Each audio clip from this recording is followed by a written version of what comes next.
Diabetic foot ulcer, যা আপনাকে পৌঁছে দিতে পারে অ্যাম্পুটেশন অফ ফুট, অর্থাৎ পায়ের অংশ কেটে বাদ দেওয়ার মতন পরিস্থিতিতে, যা সাধারণত সুগারের পরিমাণ আনকন্ট্রোলড হয়ে যাওয়ার জন্য হয়ে থাকে। ডায়াবেটিস পেশেন্টের ডায়াবেটিক ফুট আলসার হয় কেন? সব ডায়াবেটিক পেশেন্টের তো ডায়াবেটিক ফুট আলসার হয় না, কিছু শতাংশ পেশেন্টের ডায়াবেটিক ফুট আলসার হয়ে থাকে। এটা কেন হয় সেটা আমরা এখন জানবো। ডায়াবেটিক পেশেন্টের ডায়াবেটিক ফুট আলসার হওয়ার পেছনে তিনটি মূল কারণ। পেরিফেরাল নার্ভ ড্যামেজের ফলে একজন ডায়াবেটিস পেশেন্ট তার পায়ের ক্ষত সম্বন্ধে অবগত থাকে না। দ্বিতীয়, পুয়ার ব্লাড সার্কুলেশনের ফলে সেই ক্ষত সহজে শুকোয় না। এবং তৃতীয়, রিকারেন্ট ইনফেকশন, যা আনকন্ট্রোল ডায়াবেটিসের পেশেন্টের জন্য খুবই নর্মাল এবং ন্যাচারাল ব্যাপার। তাহলে আপনারা বুঝতে পারছেন এই যে তিনটে ফ্যাক্টর কিন্তু এই ডায়াবেটিক ফুট আলসারকে প্রমোট করে, এবং এই তিনটে ফ্যাক্টর কিন্তু খুব ইম্পর্টেন্ট প্রত্যেকটা পেশেন্টের জানার। নমস্কার, আমি doctor Abhishek Kundu, consultant physician, Curatio clinic, Bankura.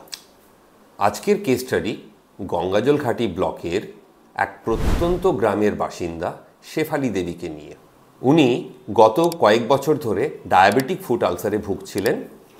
ওনার ডান পায়ের বুড়ো আঙুলে ক্ষত এবং ঘা হওয়ার দরুন উনি স্বাভাবিকভাবে হাঁটাচলা করতে পারছিলেন না। শেফালি দেবী যখন আমার কাছে চিকিৎসার জন্য আসেন, তখন উনি নিজের পায়ে সঠিকভাবে হাঁটতেও পারছিলেন না। তার মূল কারণ ছিল ওনার ডায়াবেটিক ফুট আলসার, এবং ওনার সুগার লেভেল প্রচণ্ডভাবে আনকন্ট্রোল ছিল।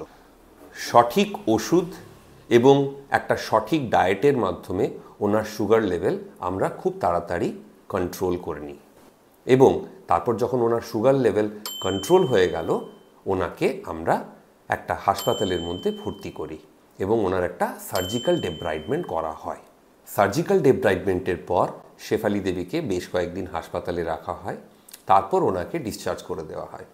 সঠিক অ্যান্টিবায়োটিক, পরিমিত ডায়েট এবং সঠিক ওরাল হাইপোগ্লাইসিমিকের মাধ্যমে শেফালি দেবী ধীরে ধীরে সুস্থ হয়ে ওঠেন এবং ওনার পা একদম স্বাভাবিক হয়ে যায়।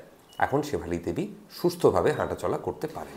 এই ডায়াবেটিক ফুট আলসার সাধারণত সেই সমস্ত পেশেন্টদের হয় যাদের সুগার লেভেল দীর্ঘদিন ধরে আনকন্ট্রোলড হয়ে যায়। আমাদের এই পেশেন্ট শেফালি দেবীর ক্ষেত্রেও ঠিক একই ঘটনা ঘটেছিল।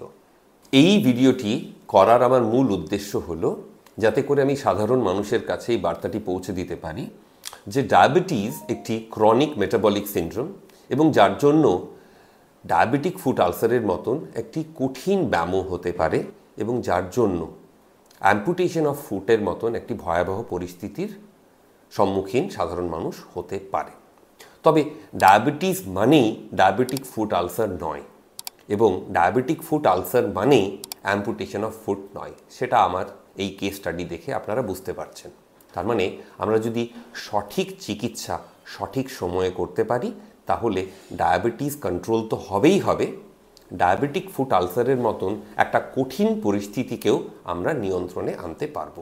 আপনাদের যদি ডায়াবেটিস বা ডায়াবেটিসজনিত কোনো কমপ্লিকেশন হয়ে থাকে, আপনারা সঠিক সময়ে সঠিক উপদেশের জন্য একজন মেডিসিনের ডাক্তারের কাছে যান এবং আপনার চিকিৎসা করান।